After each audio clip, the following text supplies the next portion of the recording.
bet, I would bet that none of you watching this has this. It's a Blu-ray. It was not cheap, and I don't regret paying what I paid for it. So I'm talking about Bruce Springsteen's Darkness on the Edge of Town anniversary re-release. It looks worn down here. That's how it's supposed to made to look. This thing is like new. Let me tell you, I take great care of this. Here's the back. It mimics the album. This is how the album looked. If you ever saw the front cover, they looked like that, only it was a little bit wider. And the back looked like this, only a little wider. And inside this is a very, very thick case, by the way. Inside this is this. It looks like one of these spiral notebooks that you had when you were in high school or middle school or elementary school. It's got these are fake holes, but they sure look real, don't they? And the spiral's real, and the pages are real. And inside here, along with some discs, and a nice booklet and the thing that was on the back, which I'll show you briefly, is they took his actual notes of songs that he was writing and made it look, well, they photocopied it. And here, album 4, it was called. It would have a name, but here's some of the titles that he was thinking about for this album. And here is Darkness on the Edge of Town remastered on CD. And yes, there are Blu-rays in this, and I'll get to those. Quite a few of them, actually. So you flip through this, and you know, you've just got you know, track listings, stuff he was going to have, and he's changing the lyrics to stuff. He's crossing out and adding. This is his handwriting. This is his notebook that he carried around. So you can see how different songs evolved. He's got notes as to how it should be played and everything. Then you've got a disc called, this is the Blu-ray, called The Promise, which is kind of the making of Darkness on the Edge of Town. At the time, Bruce Springsteen was embattled in a court battle with his prior manager, Mike Appel. And because of that, his his third album was called Born to Run. You may have heard of it. It was a huge seller. He was on the cover of Time and Newsweek at the same time. It was a huge hit, Born to Run itself, and the whole album was a huge hit. And then he went to court because he wanted to get away from his manager for a number of reasons. And John Landau, who used to work for the Rolling Stone, took over as manager, and they could record. I'm sorry, they could not record, but he could go on tour. So he went on some blazing tours back in the 70s to promote some of the new songs that he was writing that hadn't been recorded yet. Well, anyway, finally he won the court battle, and Darkness on the Edge of Town came out. The Promise is the story of that. I'm sorry, I have that backwards. The Promise is the lost sessions on Darkness on the Edge of Town. So these are all outtakes, a lot of songs that didn't make it, that would make it on future albums, or like Because the Night, that would be given to Patti Smith. A lot of these, like Fire, would not find their way onto an album. So these are the outtakes. And then the one that I was babbling about, and you'll see why it's similar. This is my favorite, well, one of my favorite discs on here. This is the making of Darkness on the Edge of Town. So really great stuff. Great iconic photo there of Springsteen sitting out in front of the grocery store in the middle of some freaking nowhere land. And then you come to Bruce Springsteen and the E Street Band. This is Darkness on the Edge of Town from the Paramount Theater in Asbury Park, 2009. What they did was went on stage. I didn't think this was going to work, but they went on stage and re-recorded the album without an audience as if it were live. And let me tell you, this sounds so much better than the recording they originally did. Without the crowd noise, just with the band and Springsteen. The band is matured. They sound better. They're tighter. His older vocals sometimes fit even better on some of these songs than his younger voice. Just amazing. And last in this set, when I get to it, is, this might be the favorite disc off here. This is a Houston 1978 bootleg, they call it, house cut. They recorded a lot of these places in the old days, I guess, back in '78. They recorded a lot of these concerts, and this one's got the full concert from Houston in glorious color. Don't let the black and white fool you. And it is very typical of a show he would have put on in 1978. Well, it is a show he put on in 1978, and it would be a typical one. So it's got songs from Born to Run, songs from Darkness on the Edge of Town. Yeah, I actually love this set. He's got some photographs in here that were in his actual notebooks, pictures he took when he was traveling the country.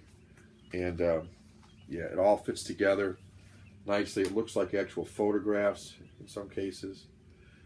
Just a beautiful, beautiful, unusual set. And then you've got what was on the back that I took off, but I kept it. All the stuff that's on it, and all the discs. So you've got 3 CDs, and 3 Blu-rays. Yeah, 3 CDs and 3 Blu-rays. And then this book has all the lyrics to all the songs, including the outtake songs, and pictures and stuff inside of it as well. So really, really a nice set. Like I said, I doubt anybody out there has it. Prove me wrong. Somebody tell me they have this thing, and I'll be shocked. I know it's sold, don't get me wrong, but I just don't think that unless you're a huge Springsteen fan, and there could be another one out there besides me, there's plenty of them out there, but I still say nobody else has this that's watching this video. Somebody prove me wrong. I've got, what, close to 800 subscribers? Maybe one of you out there is a Springsteen fan and actually plunked down the, I don't know, $100 for this, something like that. I think that's about what it was. I paid about $80, I think. Darkness on the Edge of Town, love it. This next one holds some sentimental, well, it's just a sentimental favorite. And the reason for it is, my dad gave it to me. He doesn't buy DVDs, but he bought this one. It's from Shout Factory. And I'm a big fan. Another music one. I'm very musically driven, as you can see. I think music is, as they say, the soundtrack of our life, right? And you only have to hear Sam sing to know that's true. What I'm talking about is this, the Frank Sinatra Concert Collection. It is a series of Frank Sinatra concerts and appearances, both on television, in prime time, and in concerts which were televised throughout his life. And it is some sweet stuff. So here's the here's what I see on my, and it's like in pristine condition. I think you might have watched it once. You might not have watched it at all. I don't know. The book looked perfect when I got it. This is from Frank Sinatra, and a very, very sentimental. It's kind of all the way through. It looks like this. It's just very, very nice set. And I'm not going to go through everything, but just take one of them here. There's a man and his music. That's what that looks like. Here's the back. It's 4 different television appearances that he had. The discs on the inside are real nice. So, Dad, thank you. He'll never see this video, but it's all right. My kids will see it someday. And they actually subscribe to my YouTube channel. I don't know how often they watch it. My daughter watches my YouTube stuff from time to time. So, hi, Princess, if you're watching this, little peanut. She may or may not be. I don't know. She watches a little. It means a lot to me that it was my dad's. I don't own much from my dad. You know, while I still have them, it's great to be able to have something that he thought a lot of. So, and we shared this. I didn't know he was a Frank Sinatra fan, and I am. I actually saw Frank Sinatra in concert before he died. Was the youngest one in my row, but I was okay with that. I went by myself, by the way, before I was married. Go back some years, 20 years ago or so. Anyway, Frank Sinatra collection. Love it. I don't remember even where I got this anymore. Probably from eBay or Amazon, maybe. I don't remember anymore. There's a bunch of these types out. I think this is the best one of the ones I've seen, at least for the price. You can pay a lot more and get less than this.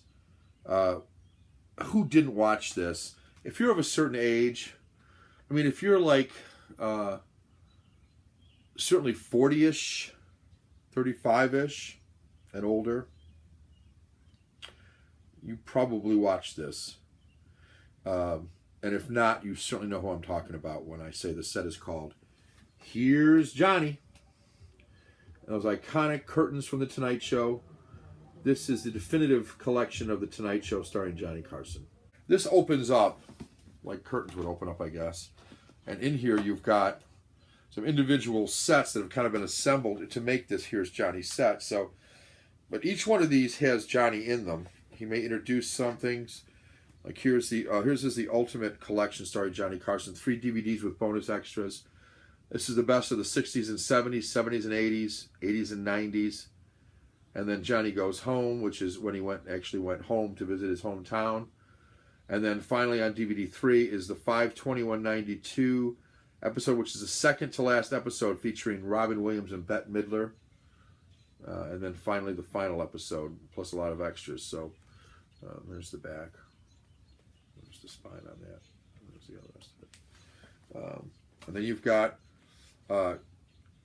Carson Country. These are various, between 64 and 91, 27 years of classical moments, a bonanza of country stars who sang and spoke to Carson.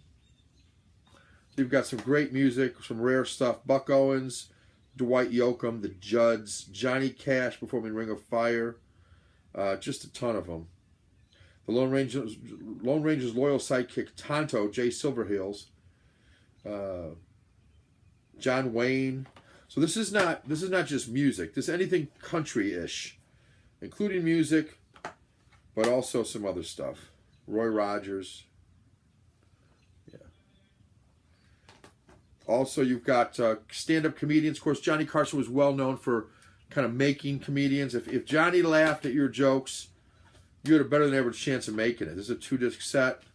It's kind of like that inside. Jerry Seinfeld, George Carlin, Drew Carey, Rodney Dangerfield, Gary Shandling, and many, many more. Roseanne Barr, Gallagher, Drew Carey, Louis Anderson, Stephen Wright, Rita Rudner, and many, many more. So, classic stuff. I used to think George Carlin was hilarious, and Rodney Dangerfield too, for that matter. So that's the comedians.